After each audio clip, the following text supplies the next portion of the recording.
everyone, and welcome back to the PCN podcast. This one is a World Cup special edition. I'm Saul Goodman Jr., joined in the podcast room by Dorsey, as always. What's going on? I also have Goatless here with me. Pleasure to be here.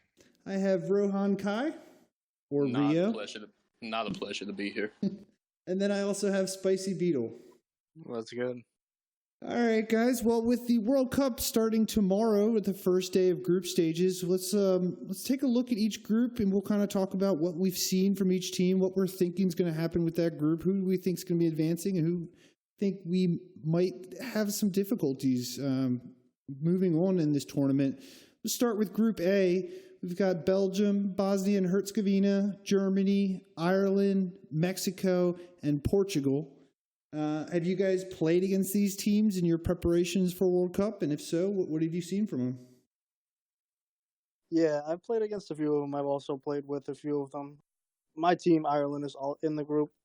I think we're a pretty good shout to go through with us 4 teams going through. I know Belgium is newly formed. We actually friendlied them today, and they did look like a new team. Chemistry wasn't there, and they seemed like they were still trialing a lot of people.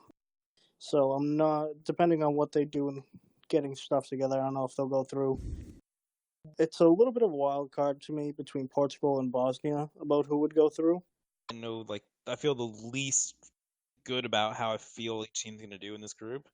To me, there isn't a clear favorite. I think Ireland and Mexico, as of now, look the best on paper and from playing them a little bit. Germany's been hit and miss. We've played them a lot, and there have been nights where they've killed us. There's been nights where they've had nothing going. Belgium's in a tough spot because they got the team so late. But I really think, and so I wouldn't count on them to go through, but I'm not counting it out either. But I think the other 5 teams, I really think it could finish in any order with those teams. There's also a lot of infighting in Germany now. I don't know if anybody's been paying attention, but there's been screenshots flying left and right. Teams not really happy with each other. Yeah, you can't really discount that. I think I agree with what everyone's been saying right now. Is at least you can correct me if I'm wrong, but I think from what I've seen, who we've played, I think Germany, Ireland, Mexico seem to be the front runners to me. But then I think between Portugal and Bosnia, I'm not really sure who I would say is going to move on.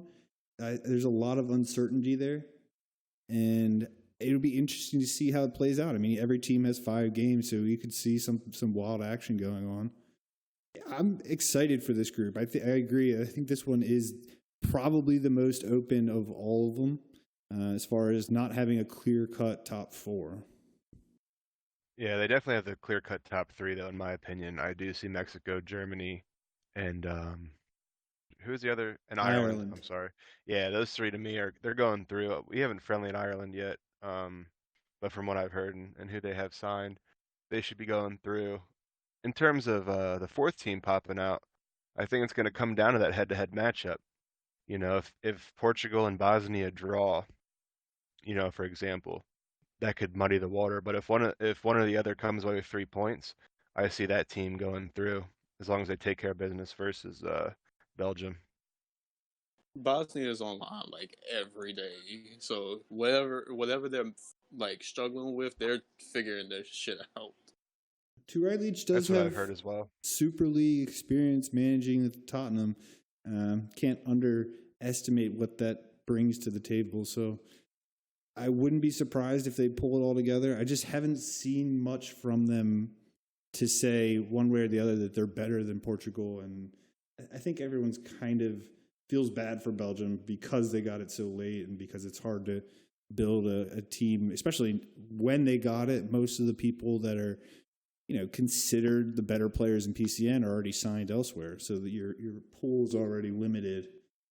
Facing a very uphill battle. It'll be a Cinderella story, I'd say, if they made it. And I think everyone would be excited to watch that if it did happen. Yeah, you took the words out of my mouth. Last World Cup, Ace managed Belgium, and they beat the overpowered Italy. So, Belgium, different team, but the country itself has a history of pulling out upsets. Mm-hmm. All right, well, let's take a look at Group B. In this group, we have Argentina, my Brazil, Denmark, Italy, recently mentioned.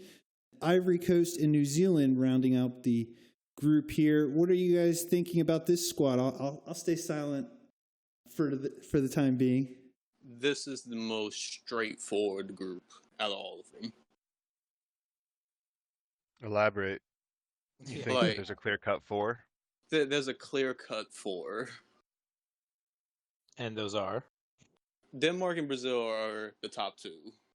Let me repeat that. If Denmark has their shit together, I'm not saying that because I'm on Denmark. I've never even played with them. I'm just spot on the roster. But when they have their shit together, and when they're not busy talking shit in the Discord, and they have eligible players, they're the second best team in this group. Arguably first due to playstyle differences and all that. People, obviously, everybody in PCN is not the biggest fan of LBY, Y-ball playstyle, even though that's what most of the lower teams do. But that's besides the point. We're not going to get into that. It's whether they're a fan of it or not, it's an effective playstyle. It's getting them wins, obviously. But it's all about just, for them personally, it's all about just getting the people on. Like, ever since they discovered the whole you can't have more than 4 people from a team thing, the shit's been thrown out of whack. But them and Brazil, I've played against Saul's team on other teams, and they recently lost their goalkeeper due to reasons. They recently lost their goalkeeper, but I know Saul's got a plan when it comes to them. And then you look at the rest of the group, and it's just not that stacked of group. Like there's talented players on those teams, but Brazil and Denmark are definitely like leaders of that race when it comes to that group. And it's, whew. Well, You think? I mean, I do think it's kind of a straightforward group, but I feel like how could you not count out Italiano and Italy making a good strong run for, he always finds a way to become a top team. Italiano's definitely like, no disrespect to Italiano, the teams he always put together. I'm not even saying Italy's definitely one of the top 4 as well. Like, they're making it out the group, no questions asked. But it's just they've been focused on other things. They haven't really been on as much. Plus, they're still looking for a goalkeeper.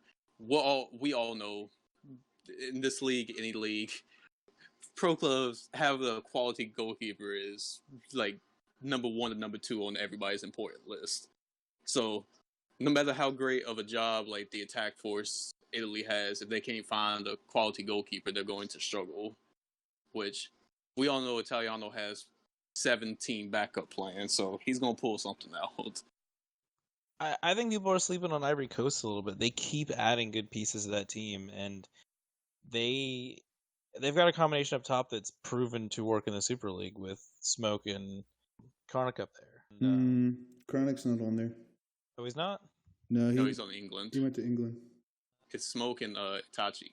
Okay, well, Itachi's a pretty solid striker, and just whenever I played them, they've been tough. And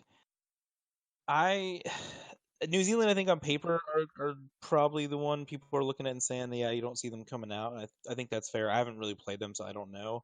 But I don't think it's a set like Argentina.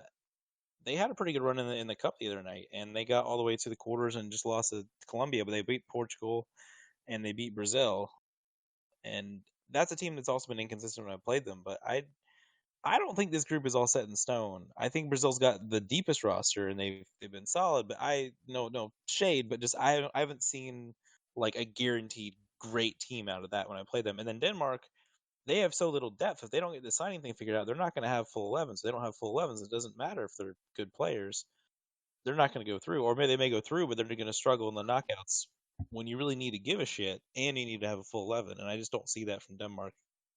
That is very true. But if we're talking this group alone, I've so far in terms of this podcast in the last 3 of them, I've been 100% on my predictions. So this might ruin my reputation, but the group is going to go in order. It's going to go Brazil, Denmark, Italy, Ivory Coast. We'll see. Interesting. See, the way I see this group, I see Brazil has the best defense. Fuji shielding them in front. They have the best defense. I think Italy has the most, big name guys that have seen success in PCN and other leagues. We played them the other night, and whoever they had in net kept them in it. We were friendly and getting ready for the cup, and we had chance after chance. Now, granted, they didn't really create much, but he kept them in it. And I think that since they have seen success, especially in AFCON Italiano, they knocked me and Dorsey's team out, and they battled back from being down 2 or 3-0 in the first leg in the knockout group to win. And then I think Argentina, they're well-rounded. Them and Brazil probably practiced the most from what I've seen, and they played each other tight. And then, so I do think that those three teams are going to look pretty good. And then Denmark, obviously, they have had a lot of success on an individual level in other leagues too, and they're no stranger to, stirring the pot and also performing. They won the Friendly Cup and finished runner-up Sunday night. So it's going to be a good group. And Ivory Coast, smoke breaks experience in management, and they have added some good pieces. So they could play spoiler for one of those teams. Probably Argentina or Brazil, but you never know. Yeah, I mean, I don't disagree with anything that's been said so far, except for the fact that discounting Argentina. I mean, they did beat us 1-1, and we've played them well. I think wait. They beat you 1-1 in penalty kicks. We went to overtime and we lost on penalty kicks. In that game we were missing our striker, which is Death Row Tall, and we've played with him every game, every practice, and then on that particular day, his parents came in town and they had to go out to dinner and all that. But then we tried to throw someone else up there, and it just, we didn't score the amount of goals we're accustomed to, and we gave up one on a penalty kick, or not penalty, a free kick outside the box. So every time we've played them with our full 11, I can only remember, I think, one time, and it's been probably a handful of times or so that they've beaten us. But with that being said, I think they're going to play well. And for me, the top four in no particular order is Italy, Denmark, us, and Argentina. We've played Ivory Coast a bunch, and maybe they didn't have the pieces together at that particular time. I can only say on what I've seen. We have not been challenged by Ivory Coast as we have from Argentina and some of the other squads like Colombia that we've played, and teams like that. I just don't see exactly what some of y'all are seeing from Ivory Coast, I guess. I only played them once in Smalls, and we were 3 or 4 guys down, and they had a full 11. They beat us, and I was ready to throw my controller through the TV probably, but that was probably a month ago or 3 weeks ago, so I can't really comment on Ivory Coast. I'm just going off what I see on paper, but I agree with you, Saul. All right. Any final thoughts on this group before we move on to Group C? I'm happy that somebody picked New Zealand. It is a good team to see out there. All right, well, moving on to Group C, we have Colombia, France, Jamaica, Netherlands, Seychelles, and United States. So we have you're on Colombia. What have you seen these other 5 teams play? Yeah, we ran into Seychelles Sunday night, and we got schmurted. Not taking anything away, Stride played very well too. Jamie and 5-6, their back line, headed by Austin, Oscar, and Net. We had 7 shots, and he came up on 2 of them. And they only had 2 shots, but they were, right in front of goal, and then they just kind of controlled the game in midfield. It was 50-50 possession at the end, and they won 2-0. I think we've beaten them once or twice in friendlies, but they come out and they usually employ a high press. That's hard to break. U.S., same thing. We usually play them pretty close. We're pretty evenly matched. It usually can go either way in our friendlies against them, and they're loaded. I mean, you have a couple, Tots guys, and you have CM9 at DM, and he's a menace, and they're really solid as well. France, haven't seen too much of them. I know they've been practicing a lot recently, and Jamaica, they've probably practiced from all reports that I've heard from everybody. They've practiced the most. I mean, they have been on and grinding, and they probably felt hard done to get knocked out first round in the tournament on Sunday, but they managed to scrape a goal that saw them through in the Friendly Cup against us. I mean, they scraped a goal out of nothing. It was 1-0. You know, we had hit the post, and they, in the 70th minute or something, had a P roller that just, it was well created and went in, and that saw them go through. And they did get slugged by Denmark, but they are a solid team nonetheless, and you can't discount them.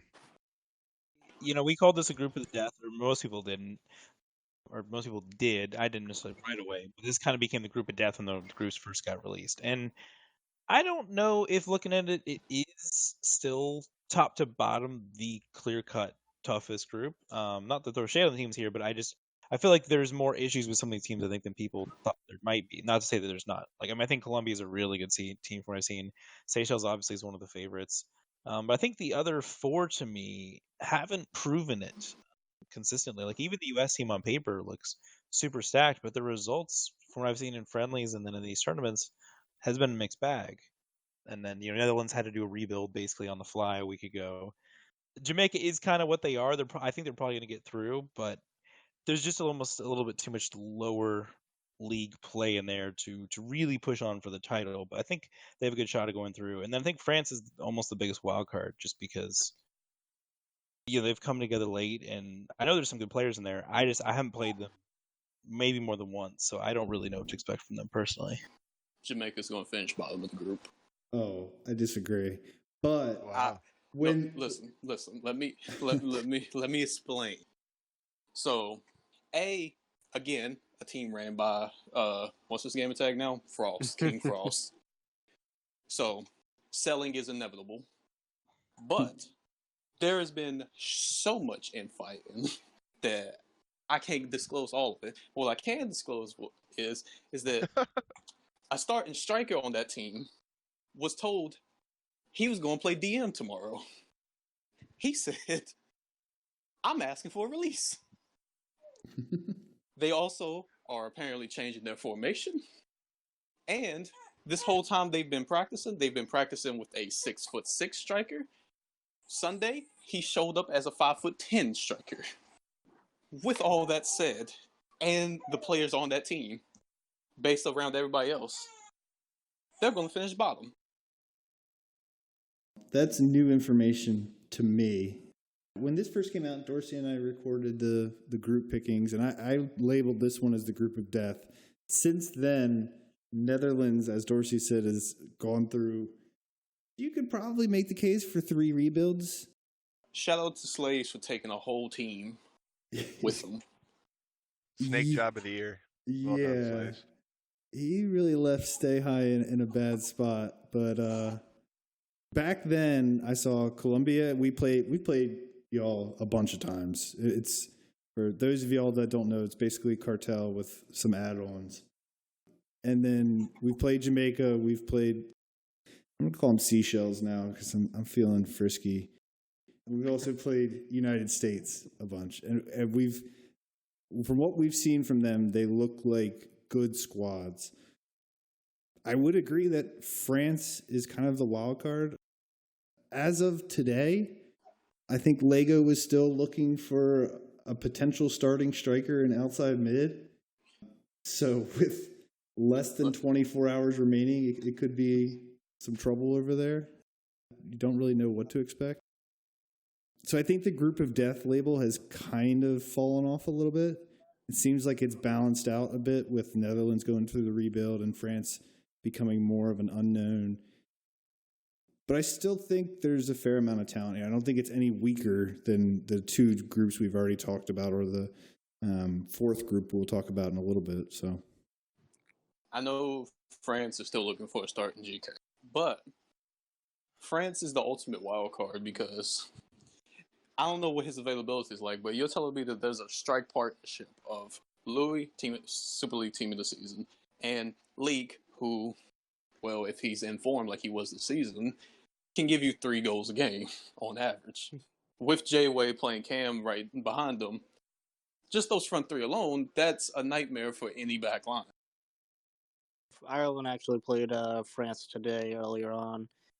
They did seem like they were still missing a couple players and whatnot, still looking to upgrade on some positions. They definitely have the potential to be very good, but to me, I think what you guys have said. is exactly right. They are the ultimate wild card where they could have a very good game and they can nick some points off of the better teams in this group. But I'm not quite sure if they'd go through. I think it's a very top-heavy group with Colombia and Seychelles. It was labeled the group of death, and it was kind of justified originally, but it definitely did go away. Although I've played with the United States a few times, and I believe we've played friendlied Colombia during too, and we were able to actually beat them. So I feel like the United States could be a team that is able to nick points off of the Seychelles and Colombia squads. I will say that this group will actually be beneficial to Seychelles and Colombia, but Seychelles being the predicted winner of the whole World Cup, this group benefits them in a way, because if they make it out of this group, they, in the quote-unquote former group of death, they would have played top-tier talent in terms of teams. They got knocked out of the quarterfinals in AFCON because the group stage was so inferior that they was used to lower-end talent, like opposition. Then they got in against a higher-end team, and it fell apart there. So for Colombia and Seychelles having to play each other and other top-tier talent, it will help them going out, assuming they make it out. I agree with that. I definitely, in the internationals before, when you play in a tougher group, generally the teams that come out of those tougher groups, more of them go through the rounds. Like there's going to be 4 teams that come out of Group C to the round of 16. I'd imagine 3, if not 4 of them, will advance to the quarterfinals. I think they're going to beat up on each other a bit, which may knock a good team out, but the teams that come out of it will be stronger. And what's really interesting is I'm doing a little sneak peek at the schedule, and Seychelles and Colombia played in the very first game. So if one of those 2 teams wins it, and the other one loses, and then has a bad second game, maybe only picks up a point or loses that, you could see one of those teams probably maybe not in danger of losing out the group, but it would put a lot of pressure on for Sunday. It would mean they're probably going to be more of like a 3 or 4 seed, meaning a tougher matchup and a tougher road to the final. So that very first game is kind of one I have my eye on. Would you guys disagree with the statement that it's most likely France, Jamaica, and Netherlands battling it out to see that 4th spot? It's France and Netherlands. Absolutely.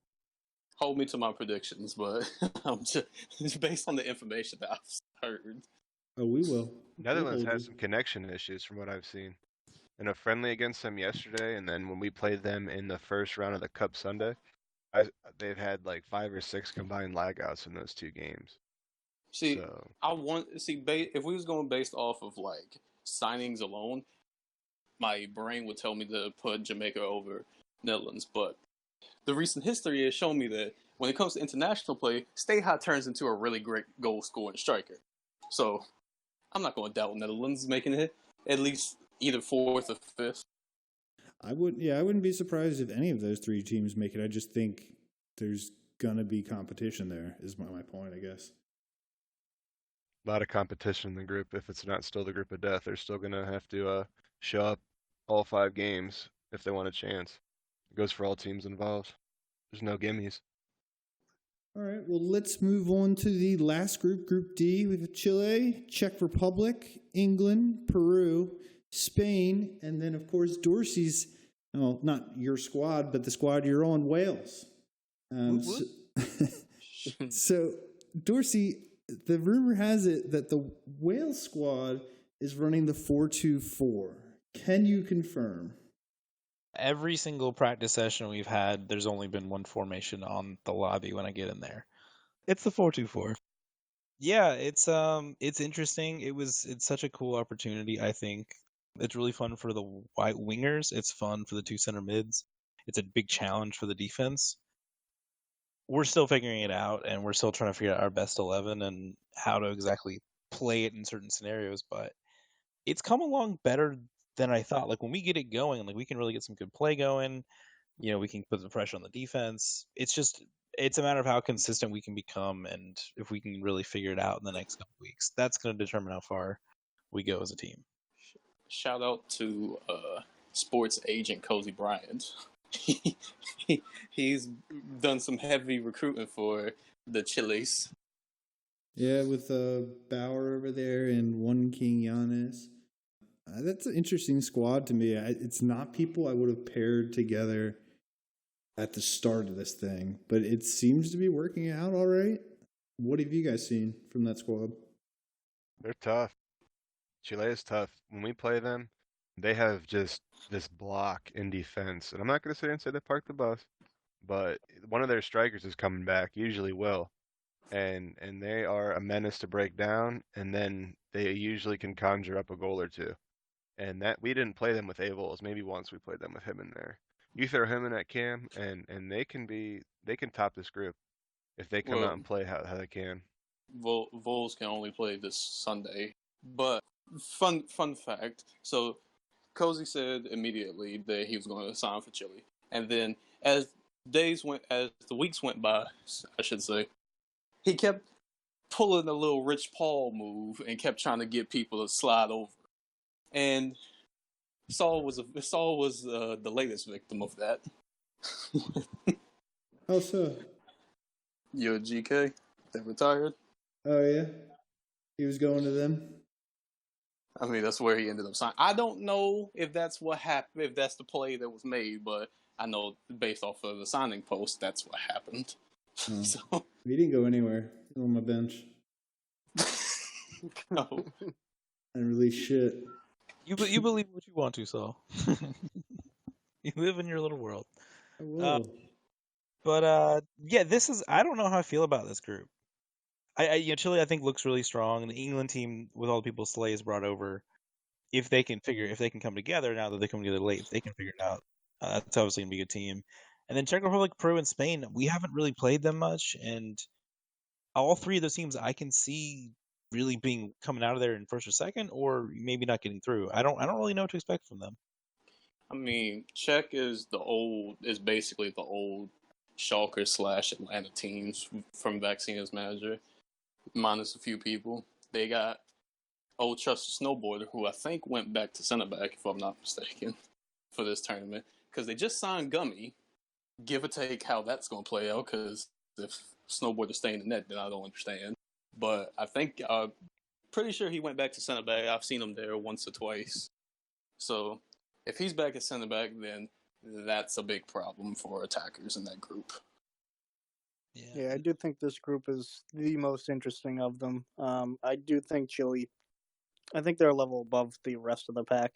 I think they'll finish first. But the rest of the five, I think there's really no clear cut. I think England's a strong squad, but we recently friendlied them, and they didn't really seem to have it going. I don't know if it's a chemistry issue or whatnot, maybe players not being there that were part of the team. But same thing with Peru. We friendlied them in the preseason cup. They were a strong side, but they were still missing something. I've never played Spain personally. I don't even know much about them other than just taking a look at the roster. The roster seems pretty decent. Not really sure if it projects good on the pitch necessarily. Remains to be seen. And Wales, friendlied them the other day, actually. I thought we played pretty well against them. But I don't know. A 4-2-4, whether or not it's planned. It's going to be interesting to see.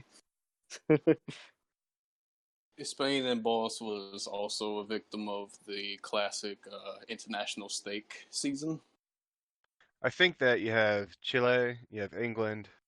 They're going to be the top two, in my opinion. And then, the next two spots going through are just a matter of, who can get 3 points, who can turn a draw into a win, and who could turn a 1-0 loss into a 1-1 draw and keep their hopes alive. Definitely a wide open group, like you guys mentioned, and I'm excited to see how that one plays out. All right. Well, any final thoughts on this Group D before we wrap it up? Or any final thoughts on all the teams that didn't quite get mentioned or you had a thought on afterwards? Shout out to Will playing striker. Yeah, Will's killing it. Will is killing it. He is Striker's nemesis. And Logan's as well. They can't stand going up against Will at Striker. It's an interesting move. I hope it works out for him and he continues the form we've seen from him so far.